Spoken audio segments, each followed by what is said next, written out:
ஒரு திருடன் இயேசுவின் படத்தை பார்த்து வேண்டிக் கொண்டதுனால ஆண்டவர் அவனுக்கு சுகம் கொடுத்தாரே அப்படின்னா, நம்மளும் இப்படி இயேசுநாதர் படத்தை வாங்கி வச்சுக்கிட்டு நாமளும் இப்படி ஜெபிக்கலாமா அப்படின்னு நீங்கள் யோசிக்காதீங்க. அப்படியெல்லாம் இல்லை. அவர் ரட்சிக்கப்படாத மனிதன். ஆகவே அந்த வழியிலே தேவன் அவரை சந்தித்திருக்கிறார். அதுதான் சொல்ல முடியும். ஆனால் நீங்கள் ஆண்டவரை நேராகவே பார்க்கலாம்.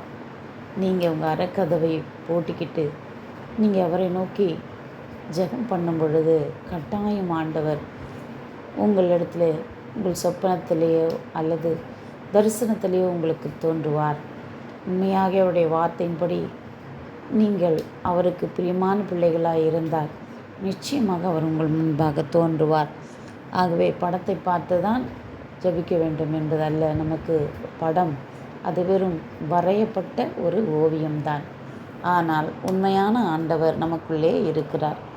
உயிரோடு இருக்கும் ஒருவரை வேறு எங்கும் கொண்டு நாம் வரைந்து வைத்தால் அது சிலை செய்து வைத்து அவரை நாம் தேட வேண்டும் என்கிற நிர்பந்தம் நமக்கு இல்லை. ஆகவே அந்த காரியத்தை விட்டுவிடுங்கள். நீங்கள் ஆவியோடும் உண்மையோடும் அவரை தொழுது கொண்டால் அவர் உங்களுக்கு வெளிப்படுவார், உங்கள் ஜெபத்தை கேட்பார், உங்களுக்கு அற்புதத்தை செய்வார். எல்லாவற்றுக்கும் மேலாக அவர் வார்த்தை நம்மை சுகமாக்குறதாய் இருக்கிறது. அந்த வார்த்தையை பிடித்து கொண்டு நீங்கள் ஜெபம் பண்ணுங்கள். கர்த்தர் உங்களை ஆசீர்வதிப்பார்.